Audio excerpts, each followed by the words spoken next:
បងប្អូនខាងលើនេះ waiting for you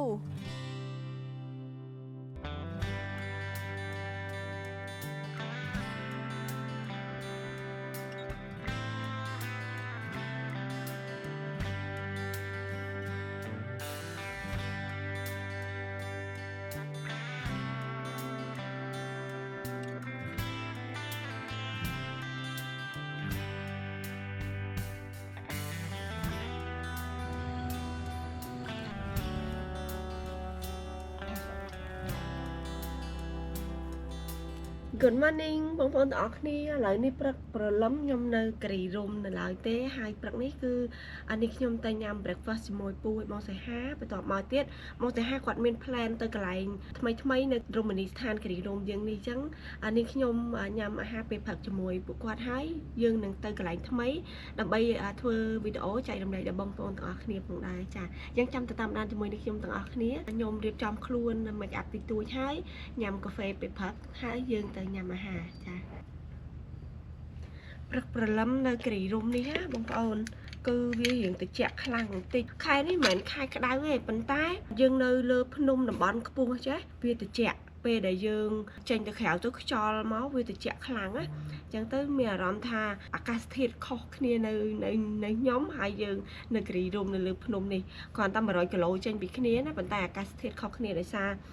យើងនៅលើតំបន់ភ្នំអញ្ចឹងទៅវារៀងត្រជាក់ខុសធម្មតាប៉ុន្តែត្រជាក់បែបមានខ្យល់ហើយនឹងត្រជាក់មធ្យមណាចាយើងអាចស្លៀកពាក់អត់អាវអាងីអីបានគ្រាន់តែត្រជាក់ស្រួលខ្លួនចាមានអារម្មណ៍ថាដូចខែអាងីបងប្អូនចាខែក្តៅទេគ្រាន់តែយើងមានអារម្មណ៍ថាដូចខែអាងីអញ្ចឹងនៅលើភ្នំនេះឥឡូវនេះចាំទៅញ៉ាំកាហ្វេជាមួយនឹងខ្ញុំនឹងទៅបង្ហាញ view ពេលព្រឹកចាជូនបងប្អូនបន្ថែមបន្តិចទៀតហើយនេះខ្ញុំនឹងទៅញ៉ាំអាហារជាមួយលោកពូហើយនឹងបងប្រុសGood morning again បងប្អូនឥឡូវហ្នឹងគឺខ្ញុំរៀបចំខ្លួនរួចរាល់ហើយបងសាហាហើយលោកពូគាត់មិញនេះរត់ហាត់ប្រាណពីបៃជុំឥឡូវគាត់ទៅងូតទឹកសម្អាតខ្លួនទៅញ៉ាំ breakfast ជុំគ្នាហើយឥឡូវនេះខ្ញុំចង់បង្ហាញសកម្មភាពនេះខ្ញុំនឹងបងសាហាលោកពូដើរលេងពេលថ្ងៃនេះមួយថ្ងៃទៀតមកព្រឹកទៀតហើយនេះខ្ញុំចង់បង្ហាញទេសភាពនៅការីរុំនាព្រឹកព្រលឹមនេះអាកាសធាតុស្អាតបែបណាហើយ view ពេលព្រឹកស្អាតបែបណាទៅតាមដានជាមួយនេះខ្ញុំបន្ថែមទៀតហើយនេះខ្ញុំទៅញ៉ាំ breakfast ពេលព្រឹកនេះអត់ដឹងថាមានមុខម្ហូបអីថ្មីហើយប្លែកខ្លះទេនេះខ្ញុំនឹងទៅបង្ហាញបងប្អូនទាំងអស់គ្នានៅក្នុងវីដេអូនេះដូចគ្នាដែរចាហើយនៅទីនេះគឺមានសត្វយំមានដើមឈើច្រើនយ៉ាងសំឡេងព្រោះបងប្អូននេះលឺឯងហើយខ្ញុំមកនេះរៀងស្ងប់ស្ងាត់ល្មមមិនសូវមានមនុស្សច្រើនទេប៉ុន្តែសម្រាប់ខ្ញុំគឺខ្ញុំស្រស់ស្រាយហើយសប្បាយចិត្តខ្លាំងមែនទែនពេលដែលបានមកកន្លែងដែលយើងអត់ដែលបានមកពីមុនហើយពិសេសនោះគឺខ្ញុំចូលចិត្តបែបនេះបងប្អូនបែបស្ងប់ស្ងាត់បែបមានធម្មជាតិច្រើនព្រៃភ្នំបែបនេះគឺស្រស់ស្រាយខ្លាំងណាស់សម្រាប់បងប្អូនដែលចូលចិត្តបែបដូចខ្ញុំចាផ្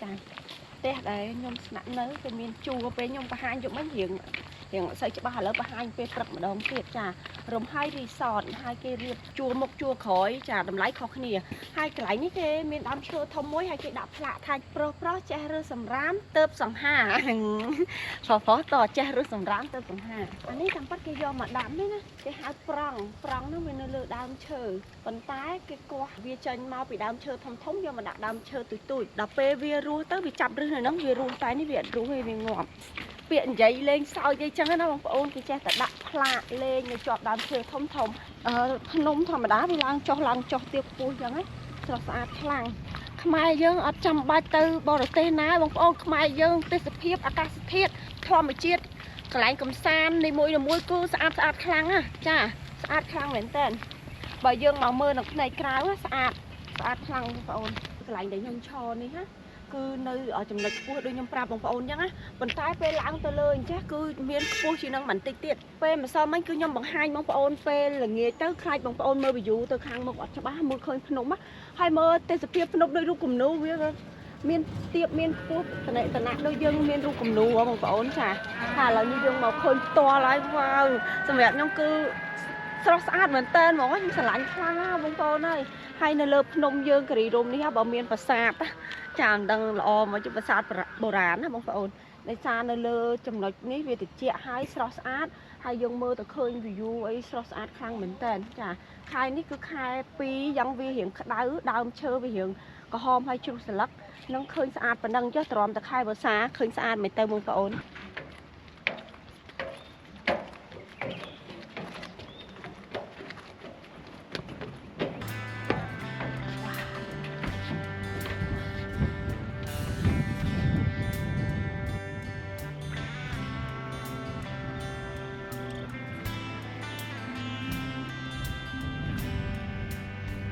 ឡូវនេះនាងខ្ញុំបានមកដល់កន្លែងញ៉ាំអាហារពេលព្រឹកហើយខ្ញុំពងចាំបងសាហានិងលោកពូខ្ញុំមិនដឹកស្មានថានៅគ្រីរូមយើងមានទេសភាពស្អាតខ្លាំងបែបនេះទេចាខ្ញុំធ្លាប់ទៅលេងប្រហែលឆ្នាំមុនកន្លែងសម្រាប់កែច្នៃហើយនឹងកន្លែងទឹកធ្លាក់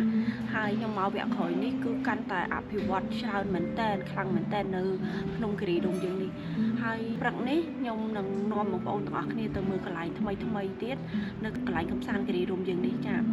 វាមានច្រើនកន្លែងតែខ្ញុំទៅអត់អស់ឲ្យបងប្អូនខ្ញុំបង្ហាញខ្លះសម្រាប់បងប្អូននៅក្នុងស្រុកឬក៏បងប្អូននៅក្រៅស្រុកដែលចង់មកលេងនៅស្រុកខ្មែរហើយអត់ដឹងថាទៅលេងកន្លែងណា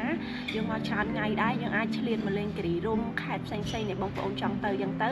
ហើយខ្ញុំបានបង្ហាញខ្លះតែជូនបងប្អូនទស្សនាអញ្ចឹងទៅបងប្អូនឃើញថាអូកន្លែងដែលបងប្អូនចង់មកលេងហើយចង់ឲ្យអារម្មណ៍ស្រស់ស្រាយអញ្ចឹងទៅក៏អាចមកលេងបានចាអញ្ចឹងនេះជាមូលហេតុដែលខ្ញុំចង់ធ្វើវីដេអូដើម្បីចែករំលែកដល់បងប្អូនទាំងអស់គ្នា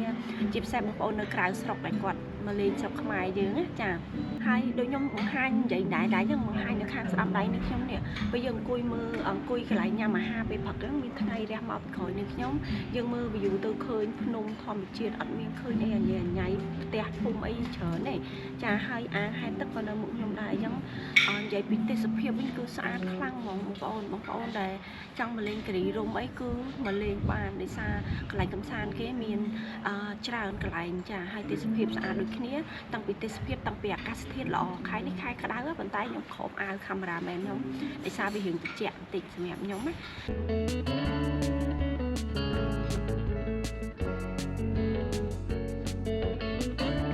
គាត់ចង់ឲ្យខ្ញុំស្គាល់កន្លែងថ្មីស្អាតល្អយ៉ាងលោកពូគាត់យករឿងថ្លៃបន្តិចចាសម្រាប់ខ្ញុំថ្លៃបងប្អូនប៉ុន្តែគេមានតាមតម្លៃរបស់គេមិនមែនថាថ្លៃទាំងអស់ទេបងប្អូនមានតម្លៃ20 30 40ដុល្លារទៅតាមជំរឿរបស់យើងយ៉ាងទៅចាបងប្អូនកុំគិតថាខ្ញុំនិយាយនៅក្នុងវីដេអូនេះអូស្អីក៏ថ្លៃអត់ទេគឺមានតាមជំរឿសម្រាប់បងប្អូនដែលចង់មកលក្ខណៈគ្រួសារឬក៏គូស្នេហ៍មកគូប្តីប្រពន្ធអីគឺយើងអាចមានតម្លៃទៅតាមបងប្អូនជ្រើសរើសបានតម្លៃគេសមរម្យដូចគ្នាហើយសម្រាប់អាហារវិញតម្លៃខ្លះមាន breakfast តម្លៃខ្លះអត់មាន breakfast ប៉ុន្តែក៏មានម្ហូបមាន restaurant មានអីគេលក់អីនៅលើហ្នឹងញ៉ាំអីបានដូចគ្នាចាអូខេឥឡូវនេះបងសេហាហើយនឹងលោកពូគាត់អញ្ជើញមកដល់ហើយអញ្ចឹងខ្ញុំនឹងញ៉ាំអាហារពេលព្រឹកជាមួយគាត់ហើយយើងនឹងទៅកន្លែងកំសាន្តផ្សេងទៀតខ្ញុំនឹងប្រាប់បងប្អូននាងពូបងហើយនៅពូចាំពូឲ្យបងពូគាត់ហាត់ប្រាណព្រឹកឡើងបងប្អូនចា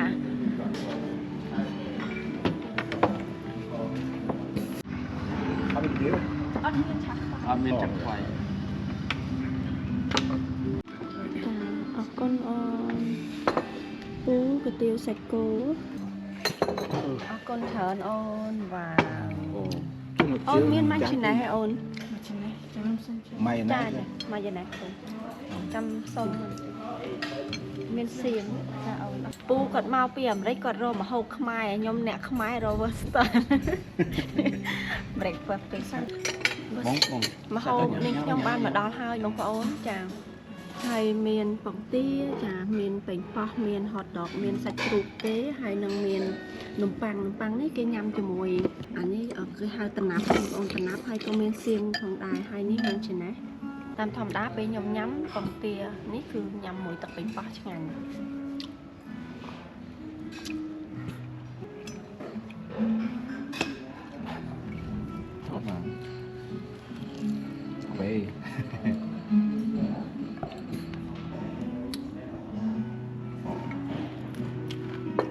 មាន hot dog អូម៉ាឡេតផងពីរហើយនឹងហែមយ៉ាងចឹងស្គាល់ហើយ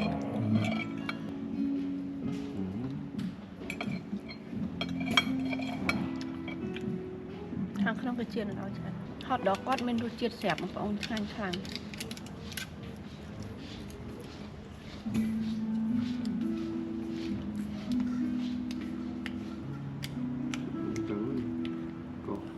អូខេបងប្អូនឥឡូវនេះយើងត្រូវ check out ចេញពីបន្ទប់ហើយយើងទៅកន្លែង office គាត់ឡើងឡានយើងទៅដើរលេងមកកន្លែងពីកន្លែងទៀតយើងត្រឡប់ទៅផ្ទះវិញ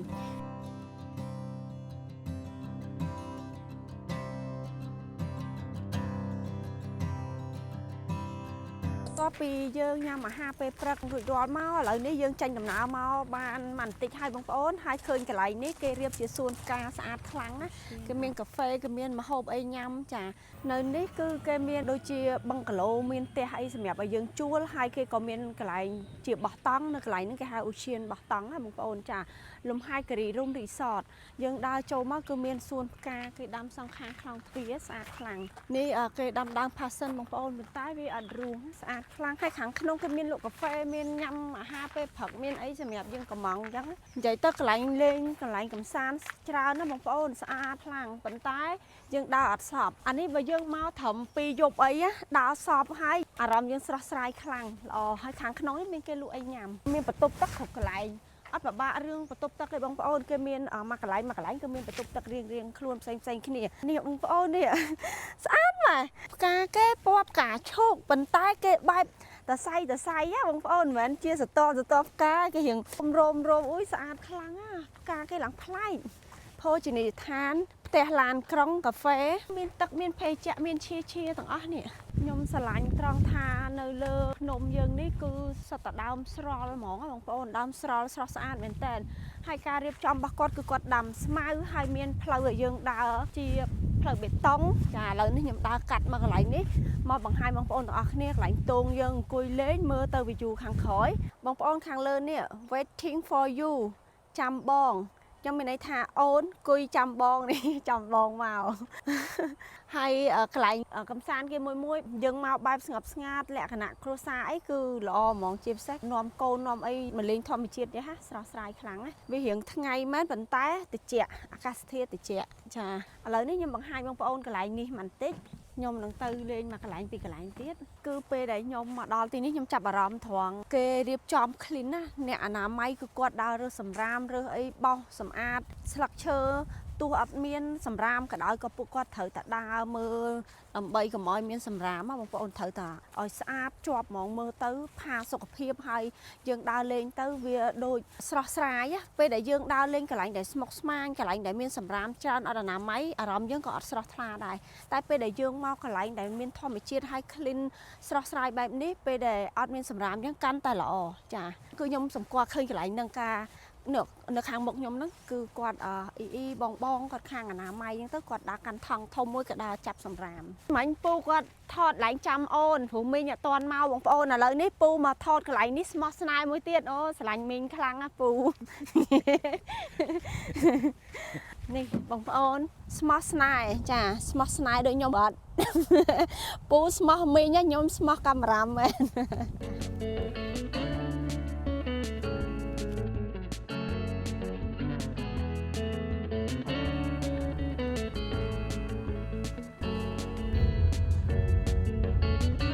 ឥឡូវនេះយើងចេញពីរីសតមកគឺយើងត្រូវជិះមកដល់រង្វង់មូលនាគដែលផ្ដើមដំបូងយើងត្រូវជិះបែកទៅរីសតផ្សេងណាបងប្អូនទៅកន្លែងលេងកម្សាន្តផ្សេងណាហើយរង្វង់មូលនាគនេះពេលដែលយើងឡើងមកដល់លើភ្នំគឺដល់មុនគេហើយឥឡូវនេះខ្ញុំចង់ចុះឈប់លេងមើលបងប្អូននៅទីនេះគាត់លក់ដើមឈើព្រៃដែលយើងអាចយកទៅដាំបានហើយគាត់មានលក់សបកឈើហើយនឹងដើមស្រល់គេយកទៅបង្កាត់ភ្លើងដើមស្រល់ដែលខ្ញុំបង្ហាញហ្នឹងគឺយកទៅបង្កាត់ភ្លើងក្លិនវាឈ្ងុយដូចប្រេងខ្យល់ហើយមកបាច់ប៉ុន្មានហ្នឹងមកបាច់ 2000 អូនអូ3បាច់ 5000ចាយើងកាប់សក់វាបន្តិចអីណោះទុកយូរក៏អត់អីដែរតិចណាយើងសក់គាត់តិចយកកាត់ឡើងចាឡើងស្ទុលឡើងគាត់ដូចតែខ្មុំចឹងណាចាលើសាក់ដាក់តែកែមិនឆេះឡើយសាក់ឡើងហ្នឹងហ្មងបងហើយមានដើមឈើព្រៃទៀតនេះយើងយកពីភ្នំមកអីណោះយកទៅដាំនៅយើងនោះរស់ដែរអូចាស្អាតខ្លាំងហើយបងប្អូនសម្រាប់បងប្អូនចង់បើកហាងកាហ្វេបែបព្រៃភ្នំអីគេទិញយ៉ាងយកទៅតាំងណាចានេះខ្ញុំចង់ទិញដើមស្រល់នេះបងប្អូនយកទៅបង្កាត់ភ្លើងព្រោះខ្ញុំត្រូវធ្វើម្ហូបអីបង្កាត់ភ្លើងអញ្ចឹងណាទុកយូរក៏អត់អីដែរអីបើយើងទុកក្នុងម្លប់ក៏អត់អីដែរទុកក្នុងម្លប់មិនអីសក់តិចចាសក់បន្តិចយកទៅបង្កាត់ភ្លើងអានេះខ្ញុំស្គាល់តែខ្ញុំផ្លេចឈ្មោះខ្ញុំចាំក្លិនវាដូចឈើអែមអញ្ចឹងអាហ្នឹងគឺយកទៅដាំទឹកញ៉ាំអានេះសិតតែថ្នាំខ្មែរបងប្អូនគាត់ដាក់តាំងហ្នឹងនៅជួរហ្នឹងគឺមានបងប្អូនយើងច្រើនគាត់ធ្វើផ្ទះហើយគាត់មានលក់ឫសឈើផ្សេងដែលចាស់បុរាណពីដើមគាត់ឫសឈើយកមកដាំ ធ្វើជាថ្នាំញ៉ាំឲ្យត្រជាក់ក្នុងជាជំងឺអីចឹងណាចាស់ពីដើមគឺគាត់ជំនាញណាបងប្អូនខាងហ្នឹងប៉ុន្តែឥឡូវនេះសម័យពេទ្យតែប៉ុន្តែនៅតាមជនបទអីគឺគាត់នៅញ៉ាំអាធម្មជាតិហ្នឹងដែរលុយរសឈើខាងនោះចូលមកក្នុងនេះបានច្រើនអត់អីពូហើយលក់មិនហ្នឹងអីចាអាហ្នឹង1200អូន អូអាហ្នឹងគេយកផ្នែក3អូនគេផ្នែក3នេះខាងនេះឃើញទេ យ៉ាងអូអានេះគេមានផ្នែក3របស់គេមិនទៀត ដល់យើងរុំដាក់ដើមឈើទេដាក់ដើមឈើអញ្ចឹងទៅយើង ចា ក៏បាន ហើយយើងស្រោចទឹកវាទៅ អូ ទៅសាយសក់យើងដាំទៅវាដុះចេញមករហូតចឹងអី វែងចាក់បានមកដល់យើងមានចឹងស្អាតចឹងមក ហើយយើងដាំវាជាប់ជាមួយដើមឈើដែរ យួរវាអូន ចឹងវារស់ដែរអី រស់តែហ្នឹងរស់ហើយមួយខែជាងហី អូ យកមក ចា ខែជាងអូនចូលមកពី បើយើងយកទៅដាក់អណ្ដីហ្មងក៏បានដែរ យើងដាក់ដីបាអូនដល់យួរ បញ្ជួយ៉ាងប៉ុន្តែឃើញវាតិចពេកខ្លាចវារ អ ស់ ត់ទេ បាន តែ យូ យើង រ ឡើងមកយើងអហ្មង អូចា យើងដៃមើលឃើញផ្កានេះមើលឃើញទេឃើញផ្កា អូនេះផ្កាវា នេះអត់នេះនិយាយមកនេះមកឃើញចេញផ្កា អូអានេះអូកាដេ អូ ដូ ខេដេដូងចាអានេះធម្មជាតិហ្មងកាត់ពីដើមមកស្រស់ស្រស់ហ្មងចា នឹងលិចជើងនឹងមានយ៉ាងម៉េច តាមគឺអត់ជើង អត់ជើង អូ តែមានជើងថ្លៃជាង ចេញថ្លៃជាង ដាក់ទូទៅ អា ទៅ ហ្នឹង គាត់ គេ គុំលក់ ទៅទៅគ្រៀង អាហ្នឹងក៏ល្វីងដែរមែនទេ ចា អាហ្នឹងគេដាំទឹកមែននេះមីង ចាមកទៅ អាហ្នឹងជារោគអីយើង វារកជើង 100មុខអត់គាត់ 100មុខអស់ចា100មុខយ៉ាងហ្មងទៅស្រួលបងណោះ ទី អូអាថោណា 3បាច់5000ចា តែបាច់5000ទៅ អីថោគេហ្នឹងទេ បាយពីរ យកទៅបកាត់ភ្លើងអរគុណអ៊ីត្រូវការបកាត់ខ្ជូងអីយ៉ាងណាពូយើងពូអាហ្នឹងសិនទៅយើងដាក់ខ្ជូងស្រួលដូចខ្ញុំនិយាយយ៉ាងណាបងប្អូនចាស់ចាស់ពីដើមគឺគាត់បកែណាខាងថ្នាំបុរាណឬឈើធម្មជាតិអីនេះគាត់ស្គាល់ទាំងអស់ថ្នាំណាជារោគអីចឹងណា តែស្រែងក៏មាន ចា ស្រែងក៏បតុងក្រហមក៏មានតុងស អូខេបងប្អូនទាំងអស់គ្នាឥឡូវនេះខ្ញុំមកដល់មកកន្លែងទៀតហើយកន្លែងនេះជាកន្លែងពេលដែលខ្ញុំបានមក4 5ឆ្នាំមុនក៏ខ្ញុំធ្លាប់មកកន្លែងនេះដែរកន្លែងនេះគេហៅថាដំណាក់ស្ដាច់កន្លែងដំណាក់ស្ដាច់នេះគឺមានថ្មដុះនៅខាងលើនោះបងប្អូនតិចទៀតខ្ញុំឡើងទៅបង្ហាញបងប្អូនទាំងអស់គ្នាចាឥឡូវនេះខ្ញុំបង្ហាញបងប្អូនគាត់នៅទីនេះគឺគាត់លក់ឫសឈើថ្នាំធម្មជាតិណាបងប្អូនចាក្រៅពីនោះគឺអត់មានអីញ៉ាំទេនៅនេះហើយភាគច្រើនបងប្អូនយើងនៅទីនេះក៏លក់ថ្នាំខ្មែរចាមើងថ្នាំខ្មែរយើងចាការស្រល់ចាមានអីមួយយ៉ាងតាយើងនៅវាលស្រែចង់បញ្យួរវាមួយឲ្យវែងឃើញស្អាតសត្វតាឫសឈើដើមឈើថ្នាំយើងអត់ស្គាល់ទាំងអស់នេះបើយកចាស់ពីដើមគាត់ដើរលេងនាំគាត់ដើរលេងគាត់ឃើញអញ្ចឹងគាត់សប្បាយចិត្តគាត់ជ្រើមជ្រួលគាត់ចង់ទិញសត្វតែមានក្លិនរបស់វា ឆ្នាំដើរខ្យល់ពូ ដើរខ្យល់អូឲ្យប្រវៀនកាពះយើងអីរត់ស្រួលនៅក្នុងពោះអូចាយើងដាក់តែមួយមើមទៅវាចាញ់កូនចាញ់អីមកណាបាយអានេះជាផ្កាមួយលំអផ្កាព្រៃភ្នំណាតែបើយើងយកទៅដាំនៅស្រុកក៏បានដែរអូចឹងហ៎ចាចាវាគ្រាន់តែលំអឯងធ្វើញ៉ាំអីអត់កើតទេអូចឹងហ៎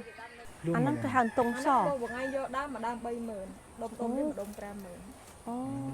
ថ្លៃដែរណា បងហូបអត់ច្រើនទេគេ5មកសៀលទៅវាយហ្នឹងទេហើយណាមួយវាចុះក្រោមវាបាក់ហើយកន្លែងទៅទៅហើយបងបើមុនកាលពីឆ្នាំ2014 1គីឡូពី100000 ជឿថ្នាំខ្មែរខ្លះដោយសារម្ដាយក្មេកខ្ញុំគាត់ចាស់បុរាណពីដើមអញ្ចឹងគាត់មិនសូវប្រកែថ្នាំប៉ែតទេថ្នាំនេះគេហៅតុងសមើមតុងសឬក៏បានមើមក៏បានដែរចា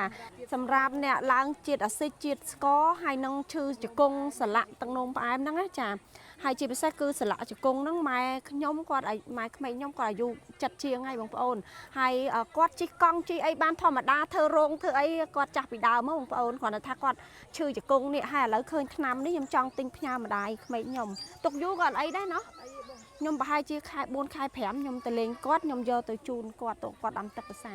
ហើយមួយបាច់នេះគឺតម្លៃវា40000ចាស្មើ$10យើងដាំប្រហែល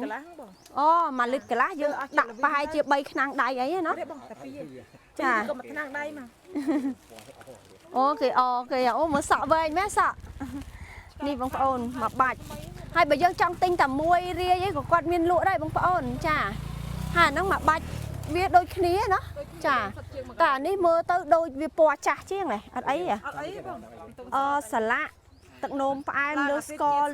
អាស៊ីចណាពូហើយម្ដាយក្មេកខ្ញុំគាត់ឈឺជង្គង់ ចាឥឡូវហ្នឹងគាត់ចាស់ពីដើមគាត់មិនសូវប្រកែកឆ្នាំពេទ្យទេអញ្ចឹងចង់ឲ្យគាត់ភាសានេះនៅនេះអត់មានអីច្រើនទេបងប្អូនគ្រាន់តែមកបង្ហាញកន្លែងគេហៅដំណាក់ស្ដាច់សាងសង់ចំនួនសម្ដេចតាឥឡូវនេះខ្ញុំចង់ឡើងមកលើបង្ហាញបងប្អូនបន្តិចហើយមើល view ទៅខាងក្រោមចាពីមុននៅនេះគេមានដើមផ្កាគេដាំព័ទ្ធជុំវិញស្អាតណាស់តែឥឡូវរៀងស្ងាត់កាលពេល5 6ឆ្នាំមុនគិរីរំគេអត់ទាន់អភិវឌ្ឍទៅកន្លែងដែលខ្ញុំបានបង្ហាញបងប្អូនទាំងអស់គ្នាពីវីដេអូមុនហ្នឹងណានៅកន្លែងនេះហើយដែលល្បីខ្លាំងដំណាក់ស្ដាច់ហើយនៅព័ទ្ធជុំវិញហ្នឹងគឺគេដាំផ្កាស្អាតណាបងប្អូនអត់មានព្រៃហើយស្មៅចេះទេគឺគេ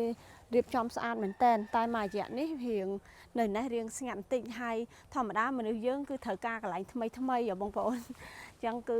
ទៅកន្លែងដែលថ្មីគេទៅតែអភិវឌ្ឍអញ្ចឹងណាឥឡូវកន្លែងខ្លះវាមានកន្លែងបាក់បែកអស់ខ្លះហើយនៅក្នុងនេះបងសេហាគាត់ប្រាប់ថាកាលពេលចំនួនគាត់មុនគាត់កាត់គាត់មកថតកន្លែងហ្នឹងគាត់ថាកន្លែងហ្នឹងស្អាតណាតែឥឡូវហ្នឹងស្មៅហើយនឹងអីព្រៃតិចតួចហ្នឹងវាដុះព័ទ្ធហើយវាលែងសូវស្អាតហើយកន្លែងដំណាក់ស្ដាច់នេះសម្រាប់កន្លែងបងប្អូនយើងគាត់មកបន់ស្រន់សុំសេចក្តីសុខអីចឹងណាបងប្អូនចាអូចា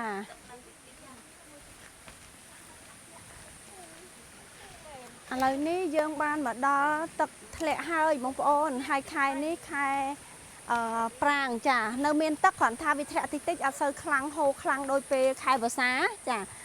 ហើយមានកញ្ចុះព័ទ្ធជុំវិញហ្នឹងនៅលើទឹកយើងមានបងប្អូនគាត់មកលេងគាត់អាចងូតទឹកលេងឬក៏មានទៅមុខទៀតមានកន្លែងជិះទូកជិះអីយ៉ាងទៀតណាបងប្អូនហើយយើងអាចកំងអាហារអីញ៉ាំនៅទីនេះក៏បានអត់ក៏បាន25,000 អូ អូអានេះ10តែ1,500ទេអា1015,000បើអានេះបាន2,500 អានេះដូងក្អោក ចា ហើយចានេះដូង នេះ ផ្កាយ អត់ក្អូបទេតែវាផ្អែមនេះគេហៅដងអីគេទេខ្ញុំអត់ស្គាល់ឈ្មោះឲ្យ ហើ ស្គា យ ល់ នេះ ណា ជួយផ្អែមមកព្រេង ជូរតាអូនជូរចា នេះមិនមែនដងភ្លើង មិនដងភ្លើងទេនឹងគេហៅដងស្អីគេ ហើយមានផ្លែអ វាអត់ខ្ទេច អីគេនេះទៀបប្រាំងខ្ញុំចូលចិត្តណាស់ favorite ហើយចាំមកព្រេងមកប្រាំងលក់មិនអ៊ំ 1គីឡូ20000នៅប៉ុណ្ណឹងមិនក៏មិនហើយអើយ អូមកហើយទៀត ចាអស់ហើយចា មកហើយឲ្យ ហើយ ហើយទៀបអីរឹងអញ្ចឹងមក ចា អត់ អាច ទុំ ទៀតទៅបេះមិញហ្នឹង អត់ទុំផងហ្នឹង គាត់ទុំឯណោះស្អែកខាងđâyទៅបេះមកមិញមានឲ្យលក់តាប៉ុន្តែទៅហើយ ផ្អែមតែអត់ក្អោបអត់អីអ៊ំភ្លក់តែមួយនោះបានទេ អត់ចាតែនេះស្រើអើយ វាអត់ក្អោបដូចយើងដូងនៅកពត អានេះដូងយើងនេះឯណានេះខ្ញុំទិញពីគាត់មក តែជួយទិញអ៊ំណាយក10មកអ៊ំ ចាយក10ឲ្យកូនយកលាយណាក៏បានយក អត់មានអាកាប់រៀងឡើងបន្តិចឲ្យយើងស្រួលដាក់ទៅទាំងអញ្ចឹង នេះហ៎កាប់ប្រលេះហ៎អូន ចា ចាបានតាកូន បើទៅទាំងស្ទងអញ្ចឹងក៏ស្រួលដែរ ចេះមែន បាច់ប្រឡេះក៏បានដែរលើទៅទាំងអញ្ចឹងចាចា10 ចាំមកតាក់គូកនេះចាំមក នេះទុកអានេះអ៊ំ ទៅនេះស្អាត ចា ចា ជូតោះពូជូញ៉ាញ់ កន្លះគីឡូ កន្លះគីឡូហើយខ្នោនេះខ្នោអីគេអ៊ំ ចាបានដកតែកូន ចម្ប៉ាដាក់អូចាអ៊ំអានេះជូបងប្អូនមិនមែនផ្អែមទេណាចាំមើលខ្ញុំភ្លក់ចាំមើលខ្ញុំភ្លក់ពូភ្លក់ឲ្យបងសាហាញ៉ាំអត់ អូចាំ ពូមកព្រេងមកខាងគូម៉ានអ៊ំមិនជូលេងចោលអរគុណអ៊ំ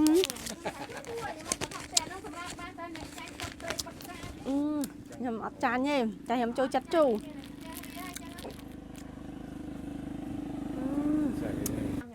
នេះជូរឲ្យផ្អែមធីតា អាហ្នឹងជូរថា ណូណូ អីអីបង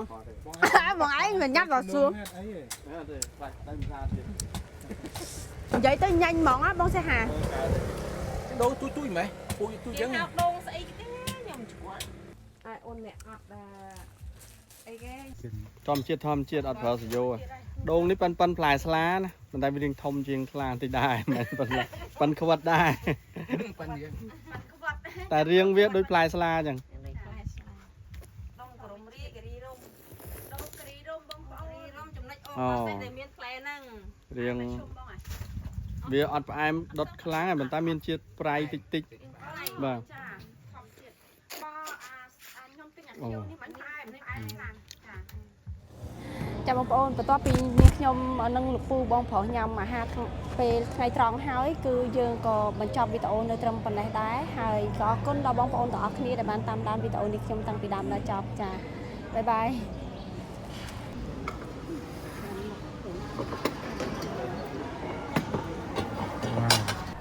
ជ្រក់ស្វាយគេក៏ឆ្ងាញ់ដែរគូ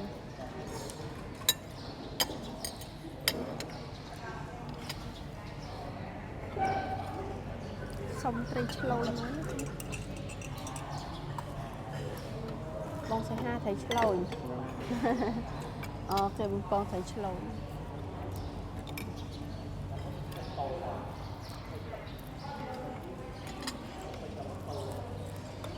នៅភូមិខ្ញុំបងថ្មឆ្លូញមេពូនថ្មមួយអាចមួយឆ្លាំង ឆ្លាំង ឆ្លូញយ៉ាងខ្លាំង បងឈ្មោះអាឆ្លូញដាក់ឈ្មោះកូនអាឆ្លូញមានឆ្លាំង ត្រីទាំងអស់ ចា